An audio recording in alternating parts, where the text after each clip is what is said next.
Hello. So this video is called Do You Have a Cold Ass? Now, why is that important? Any cold in the pelvis is basically going to slow down the entire water system, because my body's made of water. Apparently about 9% of our molecules are actually water. And so you can imagine that, imagine a river, and imagine a river flowing along in summertime, and it's full and abundant of sparkly water, and it's flowing everywhere, and it's carrying all these nutrients along with it. And then you can imagine in winter, the winter time comes and it freezes the top of the water. The water hasn't gone anywhere, it's just stuck in a frozen state. And so what happens is underneath is like a little tiny trickle. So if you can imagine that effect in your body, this body is meant to be about 36.7 degrees. And if that gets too cold, all the water in my body is going to start slowing down. And my circulation will be impaired, my digestion will be impaired, probably going to have some period cramps, and many other problems are coming from the temperature not being regulated properly. So especially when it comes to the pelvis, because the pelvis is basically in the center of your body. You've got torso and arms and head up this end, and then the other half is your legs. So if you've got a frozen block of ice in your pelvis, you're not going to have good circulation to your legs, your lower organs will be impaired, and your digestion, along with many other problems. So you can check this because a lot of people I check or ask first, I say, do you think you have a cold butt? And most people say, no, it's fine. And then I'll ask them if I can check it, and they say, can I take the back of my hand, not this part, the back, and I'll touch their skin, like literally touch. And probably I'd say about 75% of the time, people are having cold there, women and men. And so I'm going to teach you how to take out the cold. Oh, my hair's going crazy. So this method was taught to me by a teacher called Heather Bruce, and it's one of probably the most important things I've ever learned in Chinese medicine. Out of my whole 4-year degree, I did some training with Heather after that, and this is like the most profound thing I've added into my sessions alongside pulse magnet therapy. So that's my two main things that I really enhance the treatment. So what we're going to do is, first you want to do a Kegel. So that's basically a pelvic floor clench, and that's to test the strength of the muscles in the pelvic floor. And we want to do this before, and then we're going to do it during to check the changes that will occur.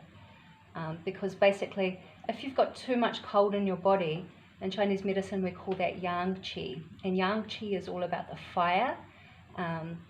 And what fire does inside the body is it warms things up. It will make your blood vessels dilate, and then sending blood to all of the muscles and the organs and things like that. So if the yang qi is too low and you've got cold blocking, that means that the blood flow to the organs is not going to be as optimal as it could be.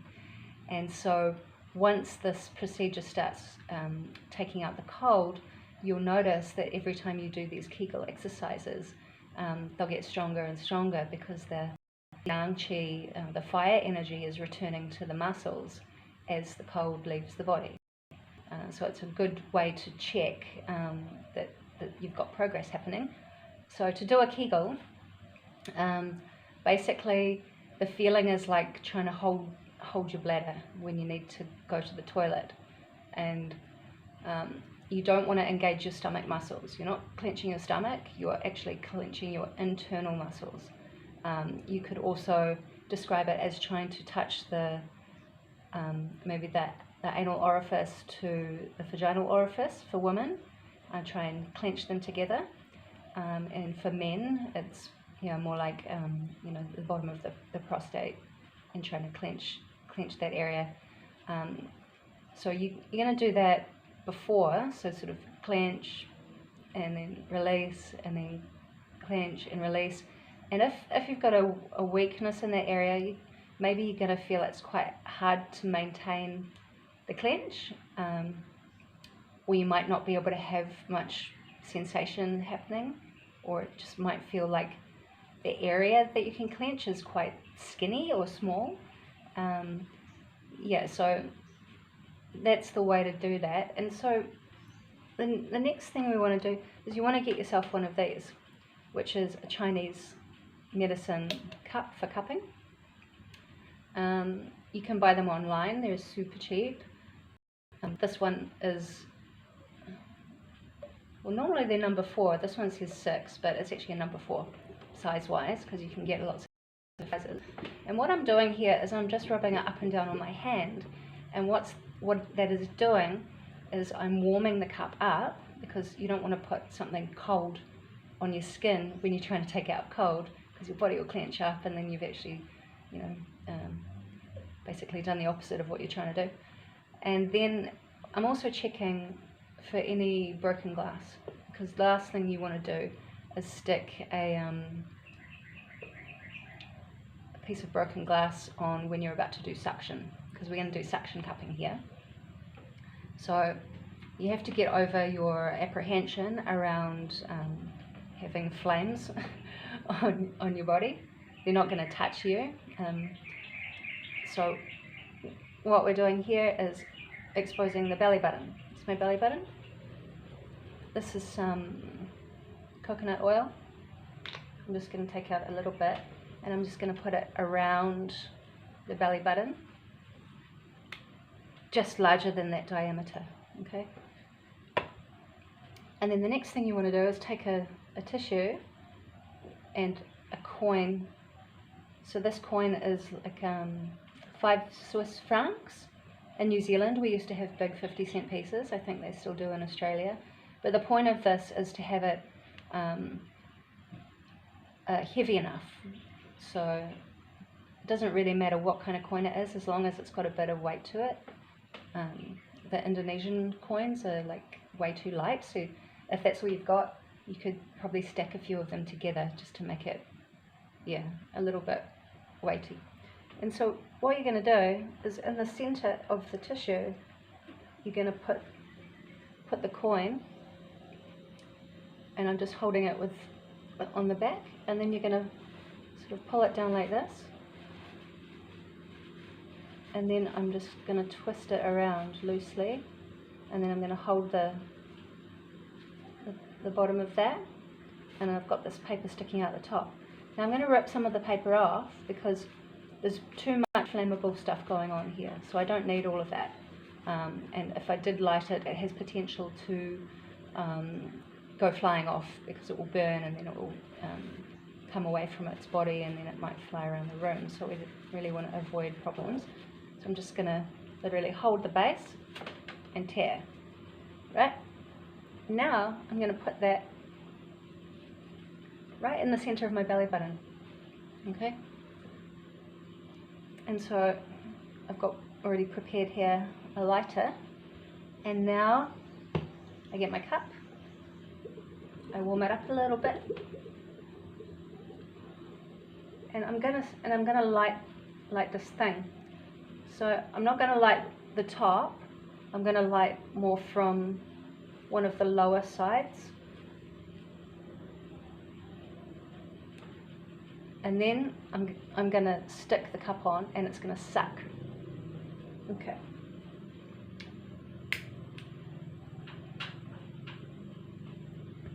Just like that. So I'm testing if it's got a firm grip. I'm not sliding it around. And sometimes when you stick this on, it can be way too tight, or it can be like pinching your skin off to the side. So you know, you're going to have to shift it around or let some air out, which I'll show you at the end, because I'll just take it off, and that's the way to take it off as well, to release some air.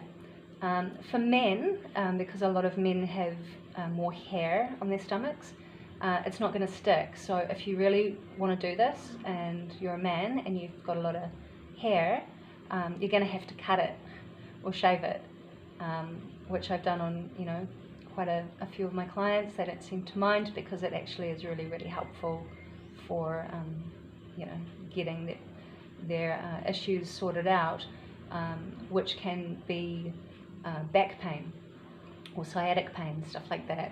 Because if you've got cold blocking and your nerves for your legs are coming out of your lower back and then they're passing all through your pelvis, taking out the cold to improve the circulation is a really great part of getting the body you know, rebalanced, and it's fixing a lot of lower leg circulation problems.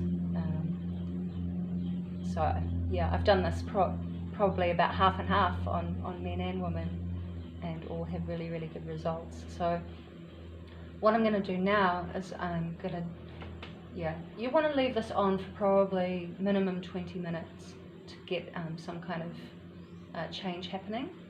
And after it's been on for about 5 minutes or so, I'm going to do another Kegel. And then I'm just going to notice if there's any change happening. And I haven't prepared one for myself, but normally you should have a glass of water, warm water, not cold water, or body temperature water. Have a glass of water handy with a straw, because as the water starts shifting in your body, you're actually going to start getting a dry mouth and a dry tongue, so it's best to keep hydrated, and this is helping to flush the water through as well. So you can imagine that what this is doing, it's actually, if we think about that river flowing and the river with the ice on top, this is actually starting to melt the ice, because this is a suction cup, so we're actually changing the pressure state of water, because water exists in 4 phases. So there's the solid stage, the liquid stage, the gaseous stage, and now they've discovered some kind of in-between stage like plasma. And so all of those state changes actually occur through a change in pressure. And so you can imagine, like, if you've got some ice cubes and you put them in a pot, and then you start warming that ice, that's going to melt from a solid into a liquid, and then when it heats up more, it's going to start evaporating and turning into a gas, and then as it cools down, it's going to start falling back down again and turning back into a water. Plasma state of all of that, I'm not actually quite sure. It's going to be a really interesting thing to investigate in that process, but all of that naturally occurring phenomenon with the changing state of water is a change in pressure, which changes the structure of the elements. Anyway, I've got a lot of interesting research to do on water. It's a really a science that keeps changing, as all science does, I guess, as we learn more. But anyway, pretend I'm drinking some water because my mouth is going dry, and then pretend that I've left this on for 10 minutes now, and I've done another Kegel.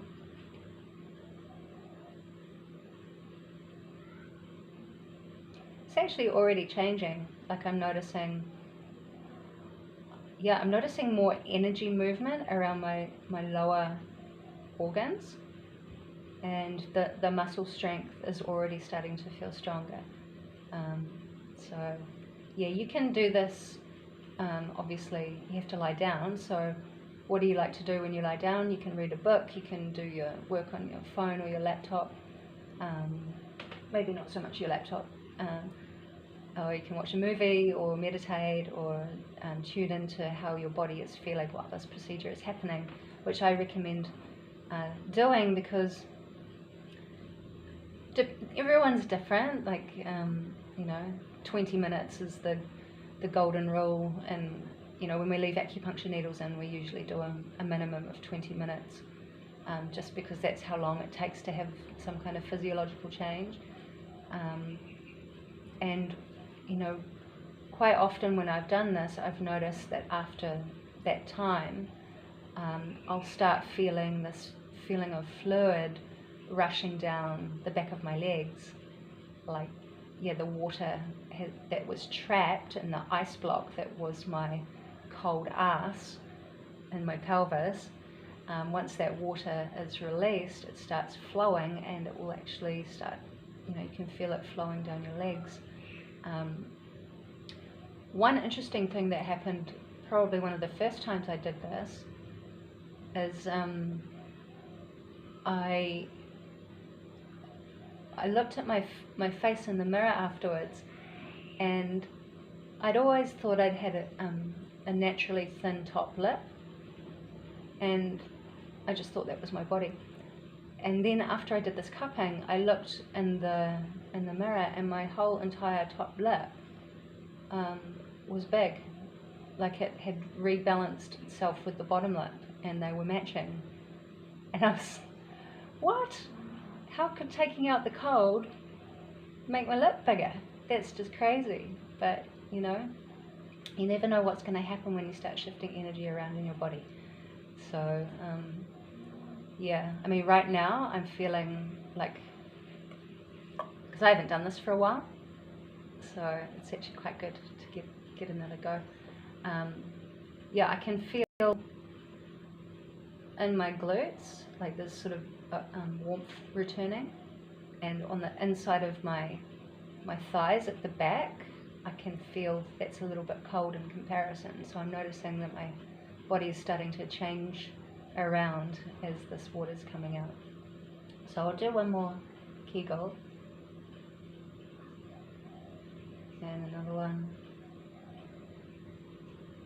Yeah, I'm definitely noticing that I can hold it for longer, more sustained, and I'm actually noticing that the muscle clench is actually coming up the midline, kind of reaching up to my sternum.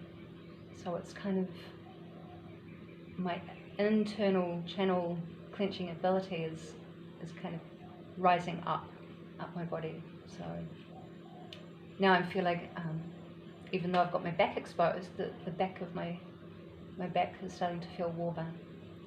So I've only had it on for 5 minutes, and it's already doing really cool things. So now I'm going to teach you how to take it off. So you can see here, the skin's going quite pink there. Sometimes you bruise, generally you don't. But if you've got any internal organ stagnation, any blood stagnation going on, any intestinal blockages, you might bruise. And that's a good thing, because when we do cupping in Chinese medicine, if there is bruising that comes out, it's actually bringing the stuck blood that was inside, and it's helping it be released through the pores. So it's actually removing the blockage from your body. So don't freak out if you get some bruise happening, because it's quite normal. So if we want to release pressure because it's been stuck on initially a little bit too tight, you want to, I'm just pulling the cup away from my finger, and I'm taking my finger and I'm reaching the edge here, and I'm just going slightly under the edge, and I'm touching my skin, and I've got my fingernail resting on the bottom edge of the cup, and I'm just going to pull the cup away, and I'm just going to push down a little bit. I don't know if you heard that, but it went, and so I've just actually released a little bit of air. So I can do it again, and it went down again. So that's how I've just loosened it off. So if you put it on too tight and it's too uncomfortable, you can just loosen it a little bit. And so now to finally take it off completely, I'm just going to pull, push it down. Now it's off. Put it there, there, and yeah, it's a little bit red, but it's not bruised. Is it? No, it's not bruised. Yeah, so that redness will go away. And then it's quite interesting, if you get the back of your hand and you feel your body, it's going to feel, like for me, I feel quite warm here. And then coming to where the cup was, it's cold. It's all cold where the cup was stuck on, and then I go around to the other side and it's warm. So what's that showing? Is it showing that all the cold has literally been sucked out of your belly button through that point, and it's left a residue of coldness on the skin. And that's a really good way to check that there's a change happened, a state change happened. So yeah, I hope that was useful for you. It's easy to do at home. You can check if you've got cold by literally feeling your butt or feeling around here. And if you do have cold, I recommend doing it. It's going to really improve your life, improve your energy levels, improve your organ functions, urination, reproductive area, digestion, circulation in your legs, and any kind of painful things happening in the hip areas. It can help improve the circulation. So yeah, that's how to cup out the cold, and I'll just keep making more of these videos, and if you like them you can share them, and leave any comments or questions on the comment bit. Okay, bye bye.